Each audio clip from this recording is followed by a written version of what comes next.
So I'm going to talk about starting from cognition, perception, and transcend, and going all the way to mood disorders.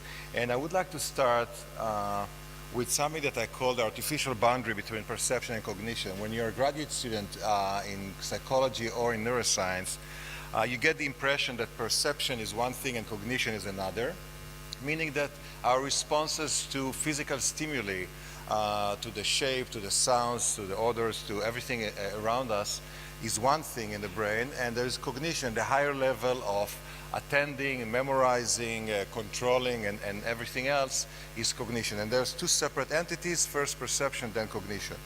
But this boundary between them, even though it has clear rationale, but this boundary is a result of the anatomy. That initially we realized there's this hierarchy of increasing level of complexity in the visual cortex, from low visual cortex to higher and higher areas in the cortex of cells that are responsive to more sophisticated features. And the same was in other senses in the brain. So the idea was, and the intuition was, if there's this hierarchy in the cortex, we probably process our environment from the bottom up, meaning from basic stimuli, from basic features, and higher complexity features. But the idea here and the realization after a few decades was that all these relationships in the brain are bidirectional. They're reciprocal in the sense that everything that goes in one direction also comes in the other direction. So even though most textbooks still have these unidirectional arrows, in reality they're bidirectional. Everything in the cortex or in these hierarchies, every area is connected back also to other areas. And the idea here is that really perception doesn't work in isolation, but rather can benefit from memory and from other things that are considered a higher level, such as I said, memory and maybe prediction. So just an informal demonstration, you look at this picture and you realize that it's really hard for you to stop memory from going beyond the information that's given. It's not only perception. You don't only perceive what you're seeing, and later I will argue that even perceiving is not possible before accessing what you already know, but just perceiving is not enough. You actually are compelled to almost see the next second of what you're seeing in front of you. So and this helped us, especially in our lab, to think about the problem of understanding our environment. Let's say that you look at this.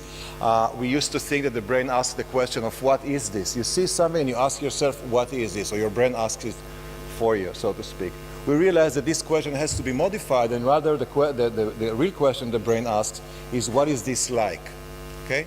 And it looks like a slight semantic modification, but the idea here is that really we don't try to recognize or to understand our environment from scratch every time, but rather we try to connect it to memory as quickly as possible. So we try to understand and to predict about our environment by making analogies with memory somehow. Okay. So we connect new things to old things. So if I give you these demonstrations, again, these two examples, again, informal demonstrations, you look at this object here, and even though it's not a typical object of its category, and even though you've never seen this before unless you saw me give this talk, you still have a clear idea exactly what this object is. Okay, it's not typical, it's completely novel to you, but you have no idea understanding what it is. So think about it. Novel collection of pixels that you've never seen before, and your brain knows what it is. Not only this, you can imagine it in different situations. You can imagine a price range, a weight range. You can imagine it in different situations. You can even look at this little collection of pixels here and know exactly what it is. It's pretty amazing that we can look at something like this and know what it is. And the idea here is that, and the same we do with people, maybe less desirable, definitely less desirable, but looking at somebody that we haven't seen before and still projecting all these attributes to this person based on some memories and some associations we have, even though this person hasn't even opened his mouth, right? So there are some pros and cons to this idea that we connect to memory and we project to our environment. With objects and with other physical stimuli, it's a good idea to project our memories in order to understand, but in other domains, it's not such a good idea. So basically, we do this bottom-up and top-down influences combined in perception and cognition. So when we understand things, we understand them not only based on their physical attributes, but also based on our memories and our experience. To put it in a simple framework, the idea here is that everything we see, we first try to connect it to something like it in memory, okay? And the moment we connect it to memory, like this high chair, the child chair that I showed you, you connect it to something similar in memory. And the moment you make this connection, you gain access to all these vast amounts of information that you've accumulated over your lifetime of experience. So you know the moment you made this link to memory, that's the moment where you can know many, many things about this new thing, like the high chair that I showed you. And activating this related information, this association is like generating a prediction.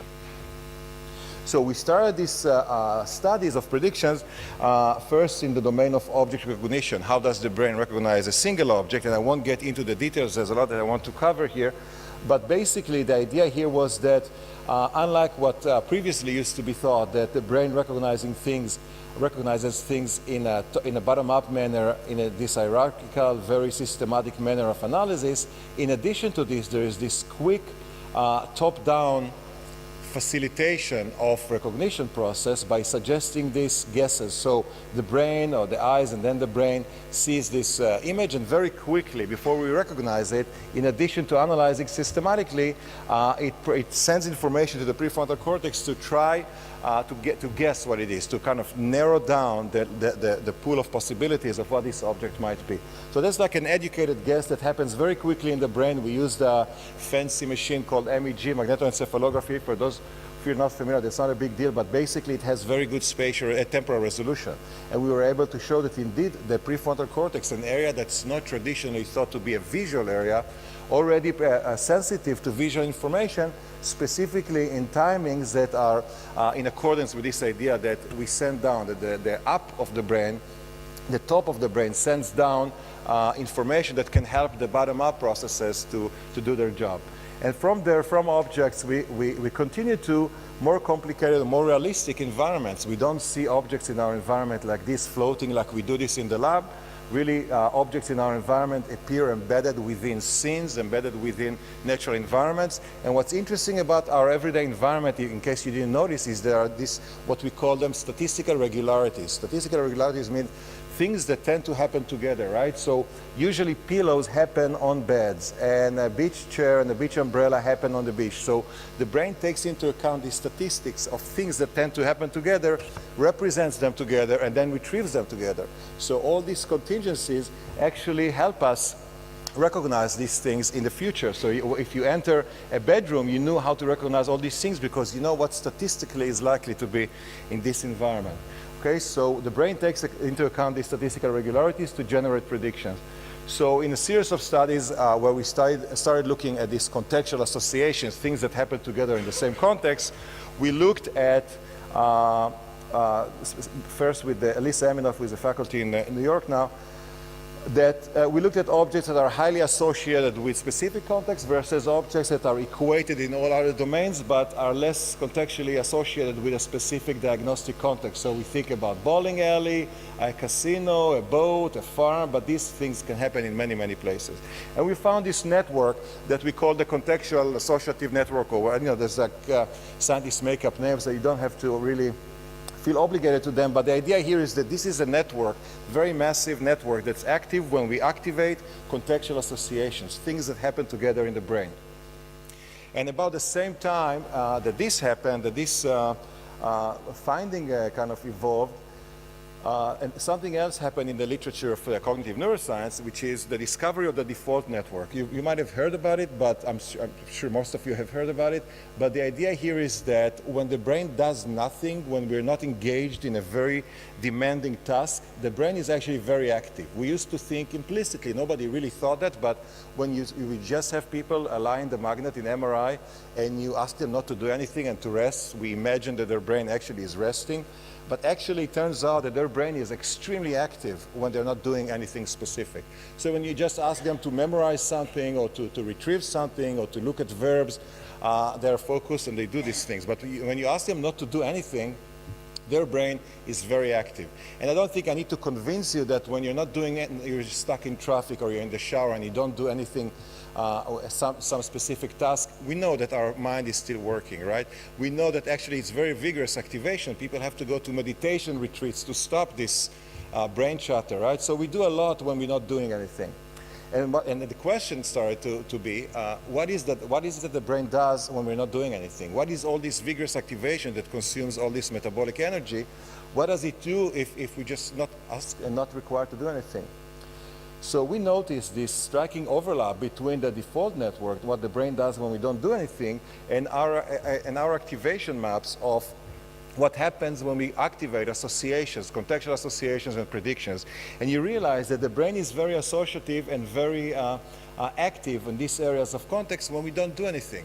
And as I said before, the brain or associations are the foundations of predictions. So it turns out that really what we do when we don't do much is we do all these simulations, planning, predictions. We think about, we take the past, we take the future, we merge them together, and we try to anticipate what will make us most successful in what's coming. So really, associative processing and the generation of predictions are integral process of default activity in the proactive brain. So we call it the proactive brain because it's not reactive. It's not just waiting there to be activated by the senses, but rather it is constantly trying to anticipate what's coming next. Okay? In that sense, when your brain does nothing, it actually prepares for the future. Okay? Sometimes we reminisce, sometimes we think, oh, that was a nice pastry outside, that was fun, but most of the time you think about, what am I going to say next? What is the next speaker going to? Where is your car parking? Things like this. Even if it's mundane thoughts, it's not predictions about the situation in the Middle East. It's predictions about your own self, what's going to happen next, what's most relevant for you, and you prepare to the future based on your past, based on your memory. So predictions are everywhere, and we really, I'm not going to cover all this. You feel free to scan this list, but really, the more you think about it, and that's what happens to us scientists very often. When we take a problem, you start noticing how it is applicable every domain of life. But really, in language, in human interaction, in social interactions, in motor planning, in simulations, in fantasy, in whatever, all these things really use the default network to generate simulations, to generate a future so that you can improve your chances for survival and for benefiting from your environment. The thing is that this proactive nature of our brain and the fact that we constantly rely on what's, when you think about why do you need all these predictions, one of the main reasons is to minimize uncertainty. We're not creatures that would like to live in states of uncertainty. Okay? We like to know what's next as often as possible. Many of us would like to think of ourselves as lacking surprises and spontaneous behavior, but we like our surprises maybe in an ingredient of a dish we order in a restaurant. But really, in everyday life, we prefer to know what's coming next. Okay? And of course, there are some deviations from this when you think about predictions in music, for example. So people have shown that you like predictability, but not too much predictability, right? So there's a kind of a sweet spot or some kind of an interval where you like to know what's next, but not too much. But in terms of survival, in terms of knowing that when I'm done here, there will be stairs here and not, lions waiting for me or whatever, then all these things can actually give you stability, right? The fact that we can use our experience, we can use our past, we can use our memory in order to anticipate what's next, even the most mundane next, helps us feel stable, okay? And that's the reason when you look at faces of people that are heavily, intensely surprised and people that are intensely fearful, you really can't make the distinction. People that are very scared, the people that are very surprised look the same. Because when you're surprised, it means something in my calculation, something in my model or computation of the model of the world has to be recalculated. Okay, surprises are not welcomed usually in terms of our desire to anticipate things. So here and there, all of us encounter surprises. But what happens to people who constantly live in a state of uncertainty, that their machinery of generating a future based on their past is deficient in some way. Imagine that you were living in a constant state of surprise. Oh my God, oh my God, oh my God, all this uncertainty. So what happens is that one thing, because we said predictions and anticipation is based on associations, if you think about your thoughts as a train of thought, then this train is not going anywhere. It's not associative. You're stuck in the same place. This train is in the same station over and over, what we call sometimes rumination. Okay, you're stuck in the same spot, in the same mental spot, because your mind is not associative, because it doesn't create predictions about the future that can minimize your uncertainties. So you're stuck in the same place. Your mind is stuck in the same place, and we'll get back to this in terms of ruminations. And this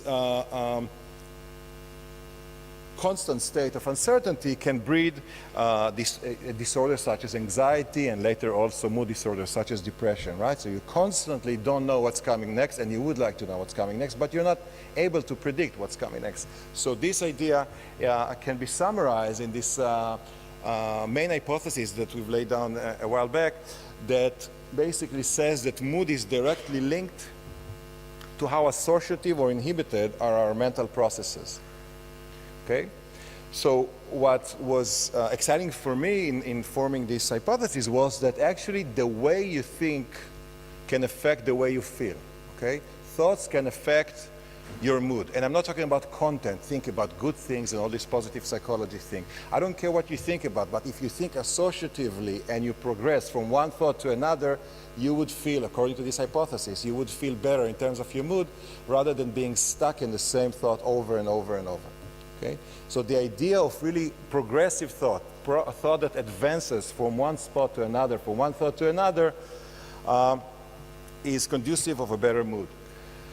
And it has been shown in the past that when you have this idea, then you start reading and you realize that people have talked about similar things in the 50s and the 60s and the 70s.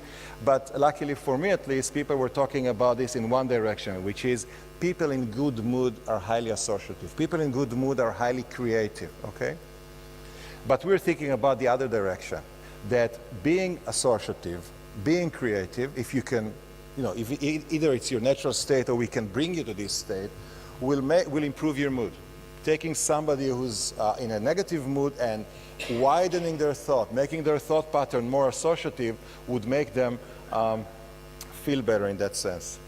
And I'm not going to get into all this, the evidence that supports or starting to support. It's always an evolution, like building a tower of support here. But many converging lines of research that support this idea, from the neural basis of mood and associations to clinical implications and so on. So I'll just touch a little bit upon what I think is relevant. I have a few more minutes, and I think we can cover most of it. So the idea here is that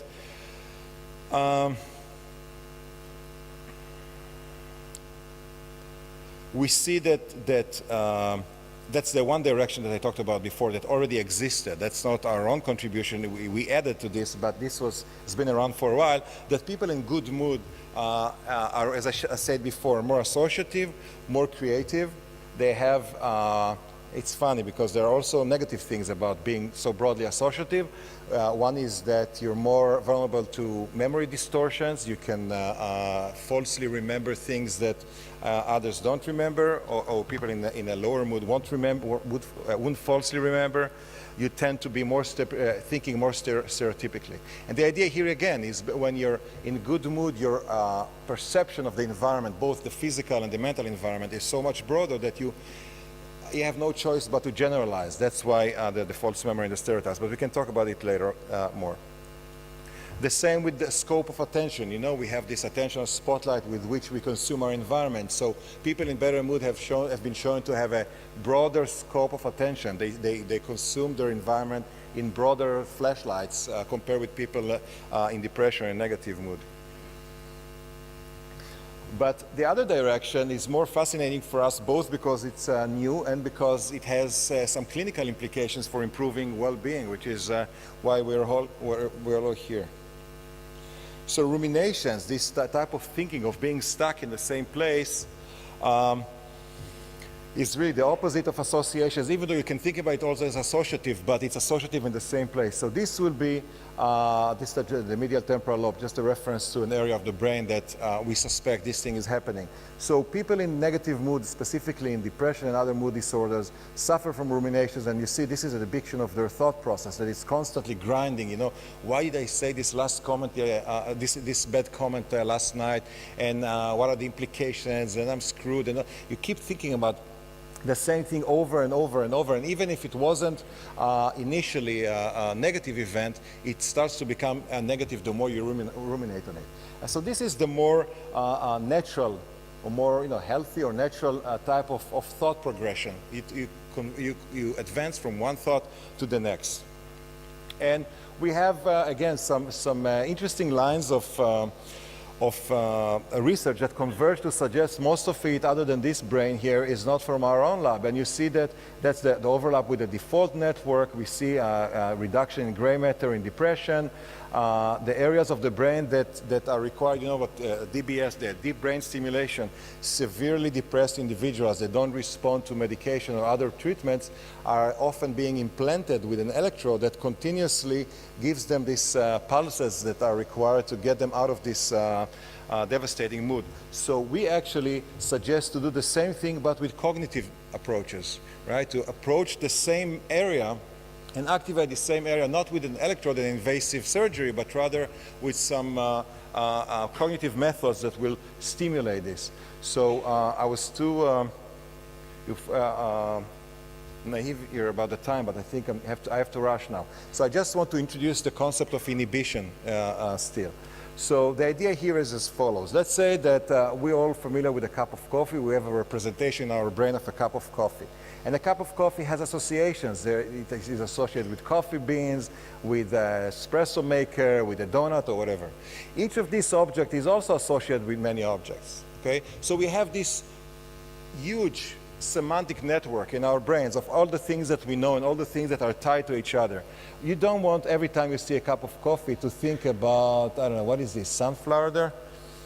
Or a tent, or or a tent, right? So you need some mechanism that will balance how much you activate these associations. So we need some inhibition, not too much and not too little. You want to activate only the associations and thus the predictions of the things that are highly relevant in a specific context. So what we suspect happens in depression is what we call hyperinhibition. So you want to be able to be associative and advanced in your thoughts, but not too much. Otherwise, you're delusional, maybe schizophrenic, and all these similar symptoms that happen in psychiatric disorders of seeing things that are not really there. But at the same time, you don't want to be too inhibited, because then you're stuck and you're ruminating, and it has bad implications to your mood processes. So in the remaining 2 minutes, I'll just show you some studies that we've shown, and this is really, some of it is older, some of it is newer, but basically showing that people with, why is this so? Okay. So we showed a lot of correlation in different domains, different tasks between how depressed a person is and how associative he or she are. Okay, so we can measure the extent of association. We can ask people to provide associations to targets, to words, or to pictures, and we can measure how far they are from the norm. And the more clustered you are, the more narrow you are in the way you think, the more depressed you are. This is correlations. Don't take it too seriously, but it's like a bunch of studies that point to the same area, to the same conclusion. So there's this, and there's another study from people in my lab that showed the same idea of word association was narrower when depression was, when mood was less positive. And what's interesting is that in those type of studies, you have to show also that people their deficiency is selective. So we showed that depressed patients were as good as healthy individuals with other cognitive tasks, but not with the associative task. We also showed that that's with Ran Arel, who's a psychiatrist now in Israel, and a bunch of other people from Boston, that we showed, first of all, that They have less contextual activation, the network that I showed you before of social associations and predictions, less activation in depression, less volume, which has been shown before by others, but we just replicated the same idea that we have less cortex in areas that are related to associative thinking in people, in patients with depression, more depression with rumination. And basically, I'll just show you that in our attempts to improve mood without any invasive methods, we can show people strings of words, lists of words that show that are either reminiscent of rumination, thinking about the same thing over and over versus progressing associatively, and we show improvement in mood. And I see the MC is behind me here, so I'll just wrap up by saying that we have a battery of paradigms that aim at improving the associative scope and the mental scope of how people think and see this relationship. How can we improve mood of individuals, both healthy? I mean, we all can feel better, right? Even completely healthy individuals would like to feel better. Well-being is not a clinical issue. So, but we care also about individuals with depression, with clinical depression, so we work with both populations. And let me just wrap up by summarizing that association, predictions, and inhibition are central to our mental lives. They are compromised in mood disorders. Hyperinhibition leads to narrow associations, lack of predictions, narrow mental viewpoint. And that's it. So just thank the different generations in my lab that worked on this, and that's where we're from, and thank you very much.